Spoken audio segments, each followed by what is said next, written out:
Hello students, welcome to EPG Pathshala. I am Dr. Savita from Maharaja Agrisan University, Badi, Himachal Pradesh. Today, we are going to talk on module Market and Market Structure under the paper Managerial Economics. After completing this module, the student will be able to understand the concept of market and market structure, classification of market and market structure, market classification and cross elasticity of demand, concept of revenue, relationship between AR and MR. Market in general means a particular place or locality where goods are sold and purchased. But in economics, the term market doesn't include particular any place or locality in which goods are bought or sold. The notion of exacting of the market locality or geographical place is not necessary to the concept of market. What is necessary for the market to exist is the contact between buyers and sellers so that the transaction of goods and services at a given price can take place between them. The seller and buyer may be spread over an entire region, sometimes in different countries, but they can contact and communicate and can exchange commodities. The function of a market is to enable the exchange of goods and services. In general, a market is defined as a group of people and firms which are in interaction which are in interaction with another for the purpose of buying and selling of products or services. The main feature of market is that seller and buyer should be able to get in close contact with each other. Now, we classify the market. The determination of prices of commodities depends upon the type of market structure in which they are produced. There are various markets prevailing in an economy, that is perfect competition, monopoly, monopolistic market and oligopoly. Monopoly, monopolistic competition and oligopoly are generally grouped under imperfect competition, since these three markets differ in respect to the degree of imperfections in the market. Most common basis of classifying market structures depends upon two crucial elements. These are the number of firms producing a product and the nature of product produced by firms may be homogeneous or heterogeneous.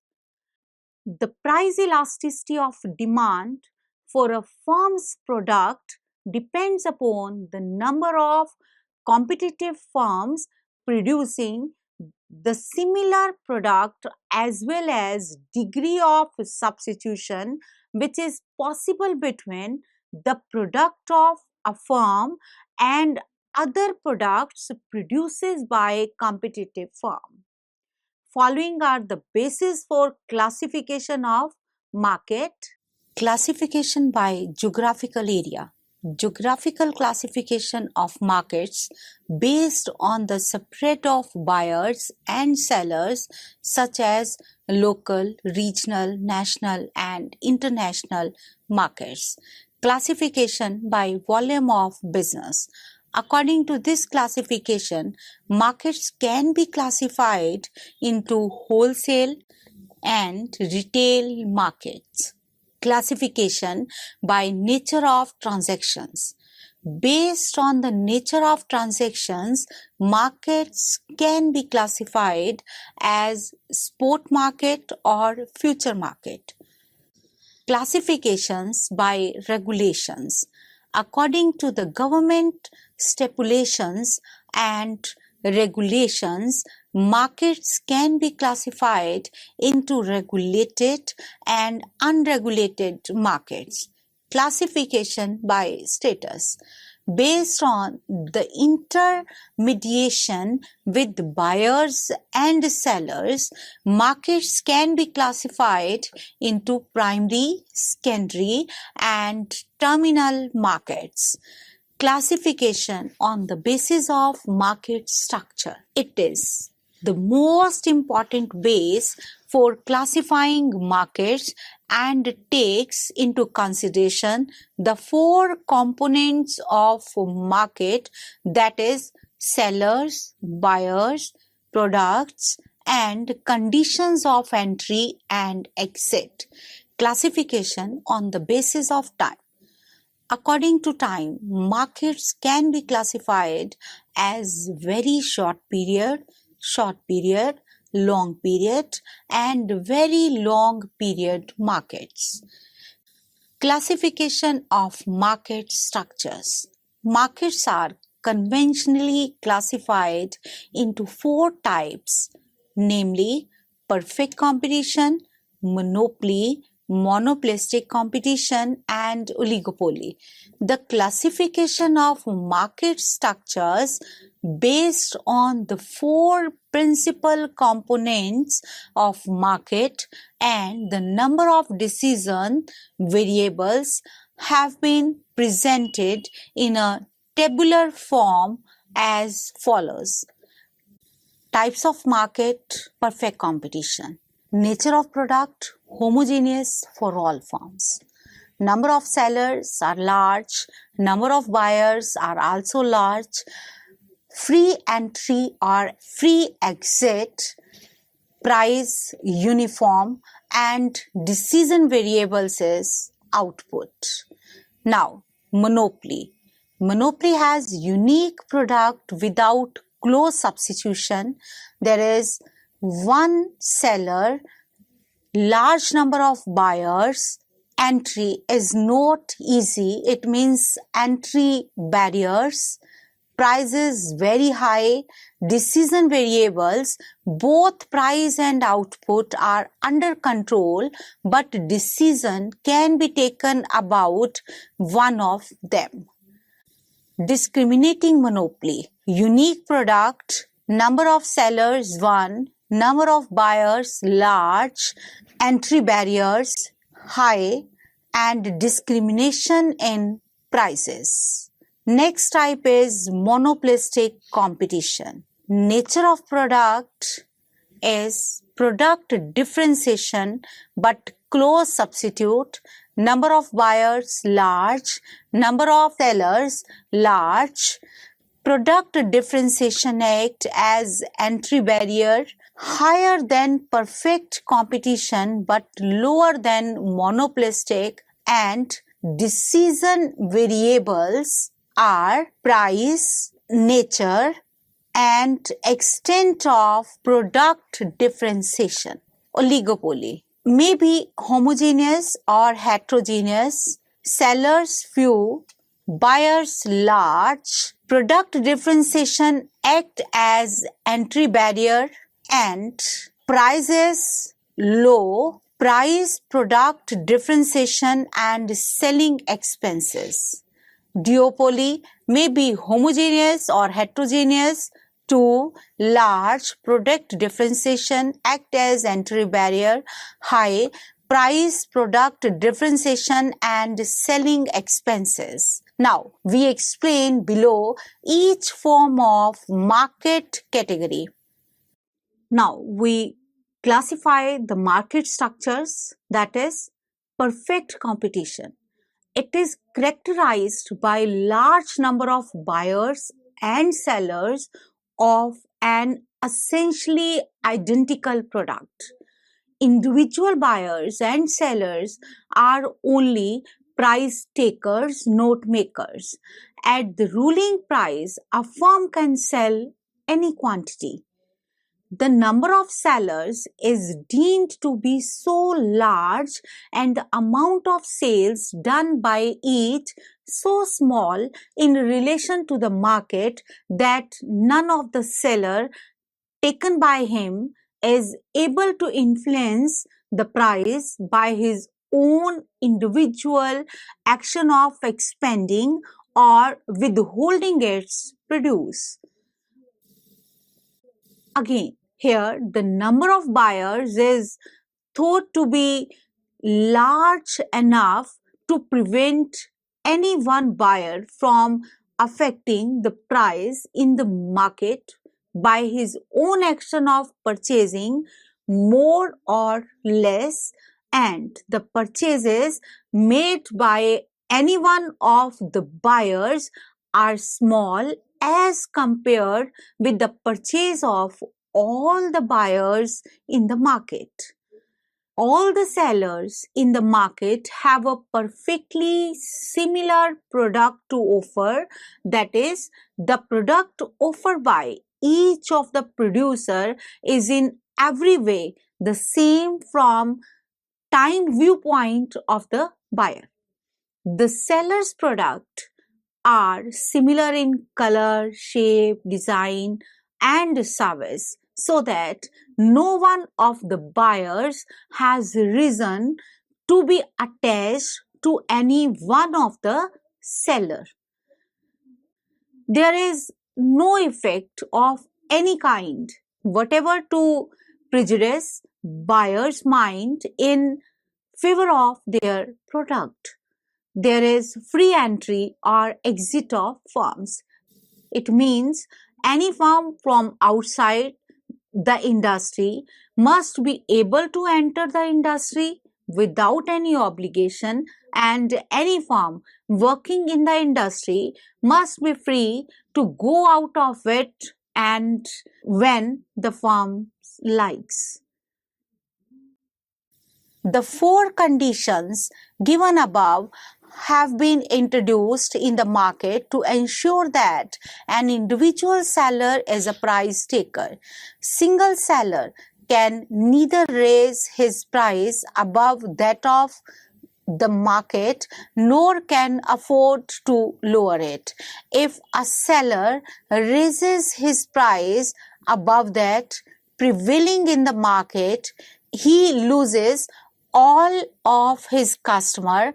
On the other hand, he has no incentive to lower his price since he can sell the whole of his production at the going price.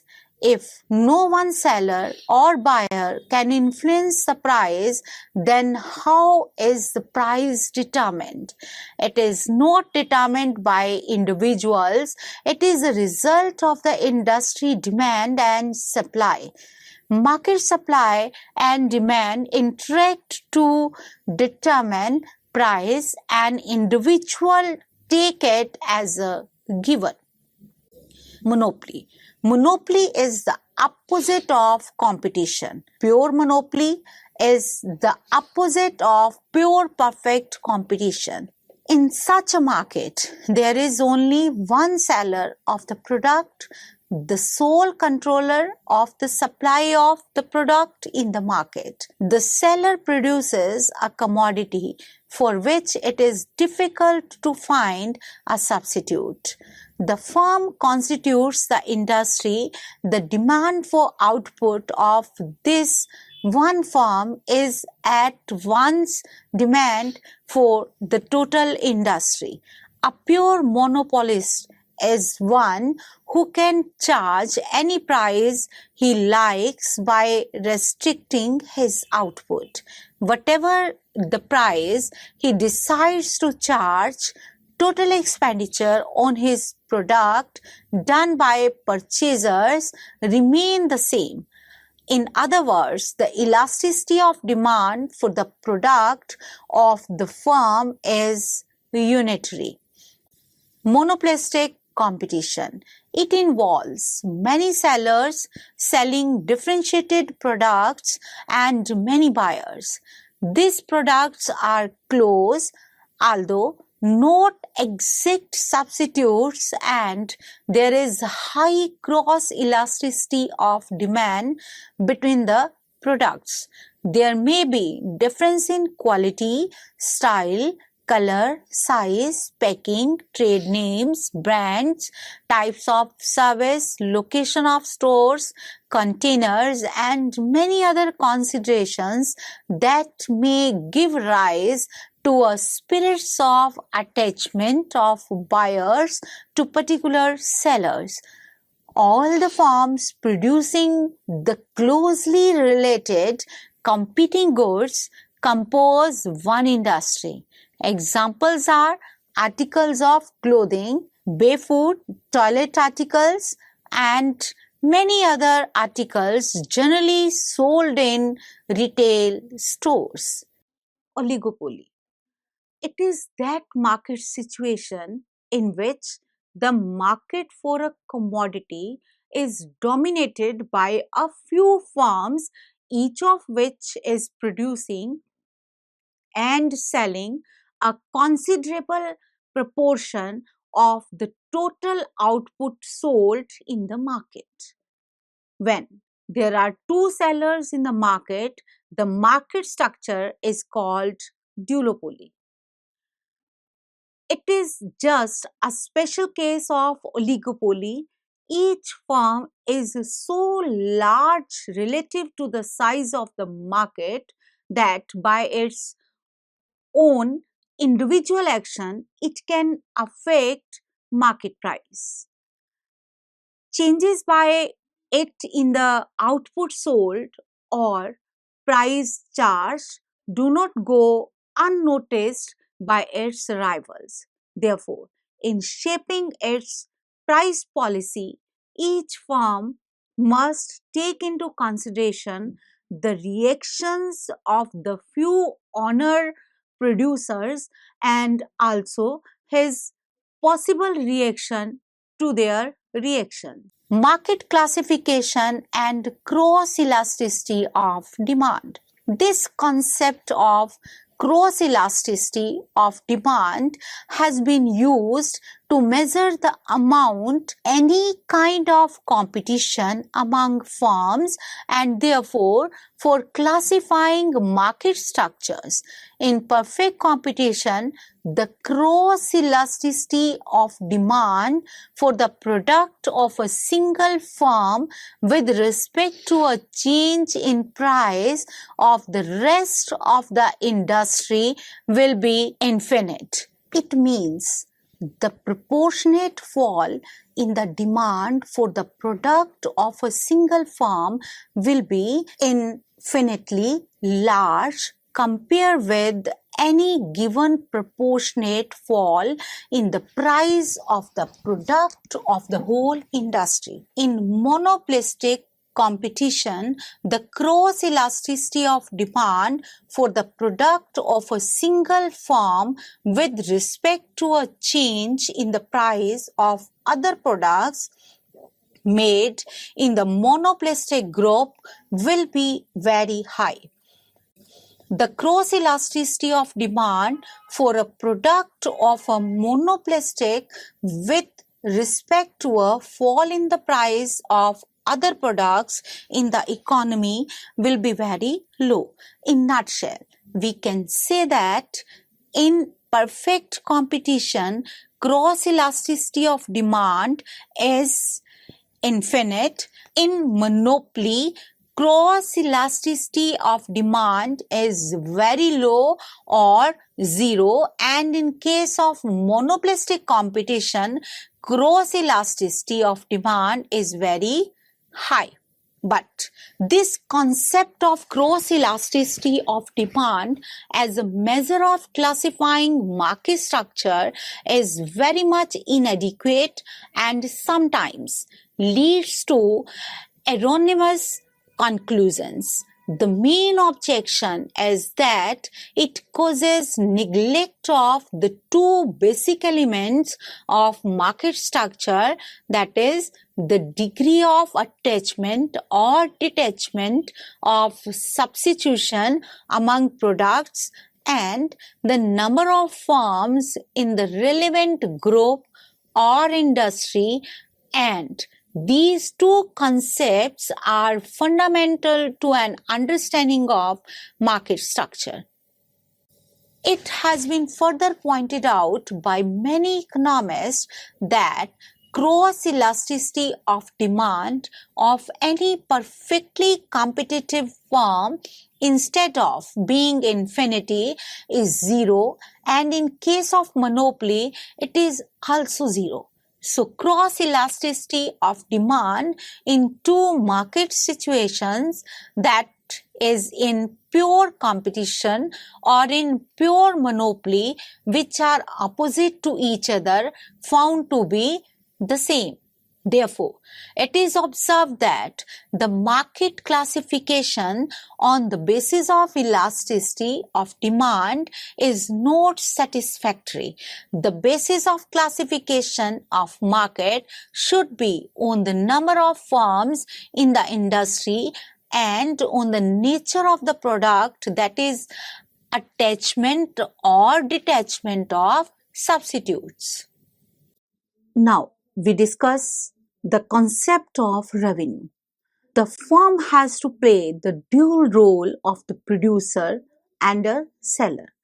As a producer, it tends to minimize the cost of producing output, but how much is to be produced is decided by the conditions that prevail in its product market and the sale proceed it expects to earn from the produce and costs that it has incurred. The equilibrium output is that which gives it the maximum profit. So, the sale proceed that a firm gets from the sale of its product is called revenue. Total revenue a firm earns calculated by multiplying the total sale by the price at which the product is sold. Average revenue is total revenue divided by output. It means divided by production. It is nothing but the sale price of the product. Total revenue is equal to price into output. Average revenue is equal to the price, or total revenue divided by total output.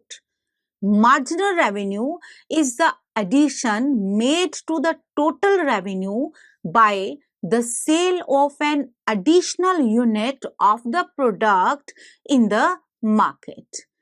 Marginal revenue is equal to total revenue of n units minus total revenue of n minus 1 units.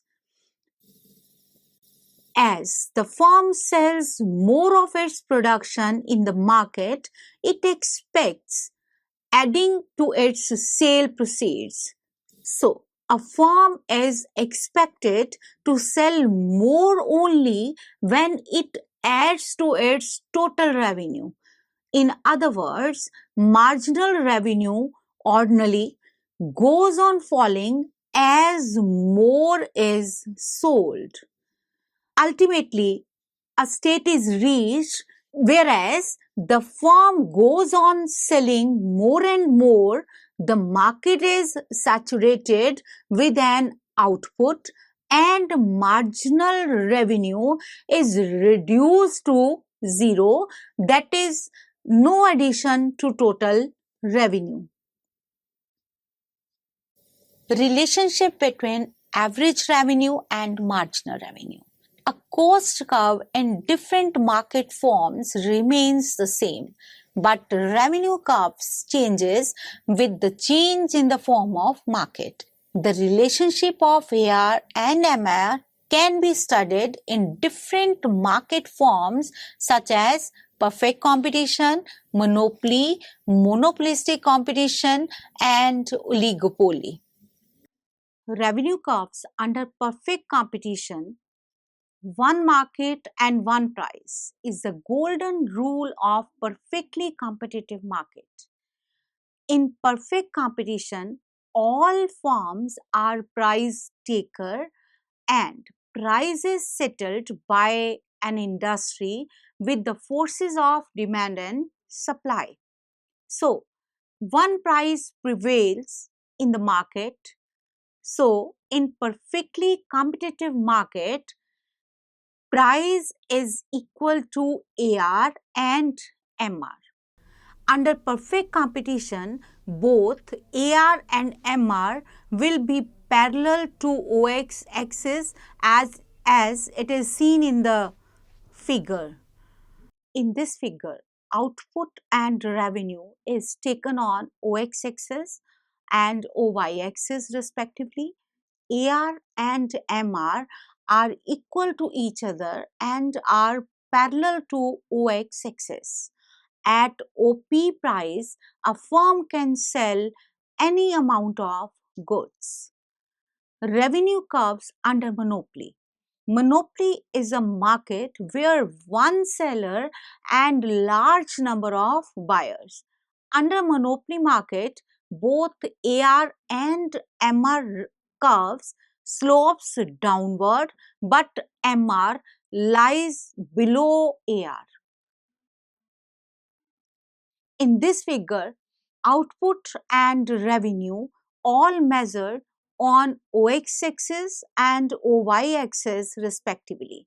MR lies below AR, perpendicular drawn from any point of AR on OY axis will be divided into two equal parts by MR curve.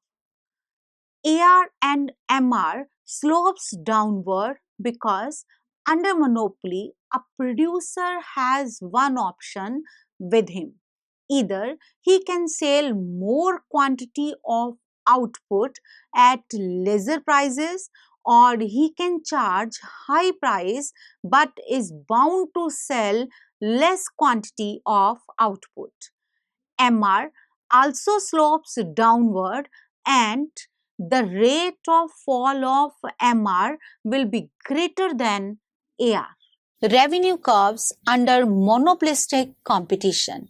AR and MR curves under monopolistic competition slope downward but have less slope because in monopolistic competition each producer charges different price of his product than the price charged by other producers. AR and MR are more elastic as each product has its close substitutes. Both AR and MR are more elastic than AR and MR under monopoly market. Comparison of both AR and MR as shown in a figure, revenue curves under oligopoly.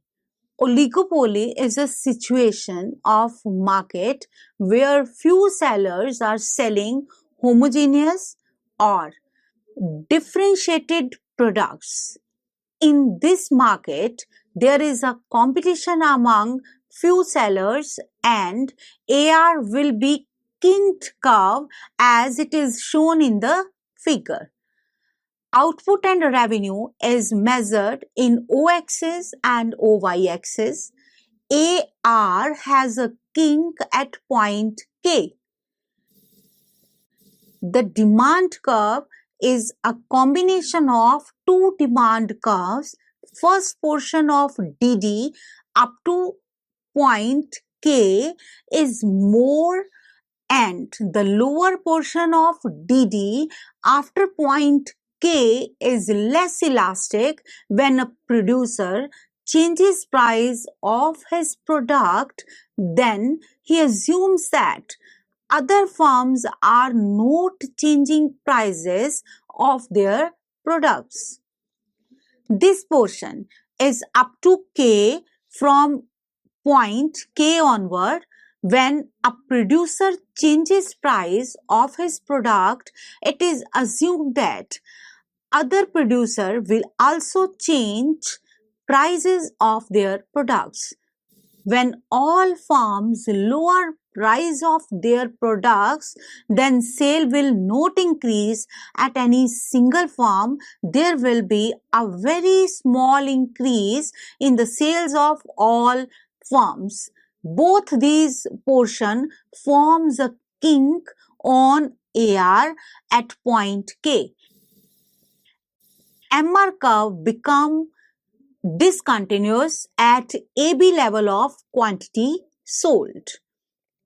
AB portion of MR, which lies below point K, represents discontinuity. First portion of MR, which is below the more elastic portion of AR, is positive. This shows that when a firm lower the price, then its total revenue will increase. Below the point B, portion of MR, which is below less elastic part of AR, signifies that at lower price level there will not be any increase in total revenue. Gap of MR from point A to B emerge due to sudden change in AR from more to less elastic position. Significance of the concept of revenue. The importance of the concept of revenue are as under: firm's equilibrium. A producer is able to know the position of equilibrium of his firm with the help of revenue curves. When MR is greater than MC, a producer can increase the size of output to get more revenue. The basic aim of each producer is to get maximum profits. When MR is less than MC, firm will get loss and firm will be in equilibrium when both MC and MR are equal. This is a position of break-even point. Departure from this position will give firm more profit and in backward direction gives loss to firm. Estimates of profit and loss. A firm can also calculate profit and loss by making use of revenue curves. A firm will earn supernormal profits when TR is more than TC or AR is greater than AC. A firm will earn normal profits when TR is equal to TC or AR is equal to AC. A firm will earn loss when TR less than TC or AR less than AC. Change in price. Firm is also able to know whether it can earn profit by lowering or increasing the price of products. In case of elastic demand, when increases by lowering the price, the firm can earn profits. When TR increases by raising the price in case of inelastic demand, then it will raise the price. When there is no change in TR either by lowering or increasing the price, then firm will not lower or raise the price of its products. Knowledge about full or under capacity production. Revenue curves are also helpful to know whether firm is producing output by using full or under capacity of its production. If AR is tangent to AC at its minimum point, then firm is using its full capacity to produce goods or output. But in case of monopoly, the monopolistic competition firm possesses excess capacity.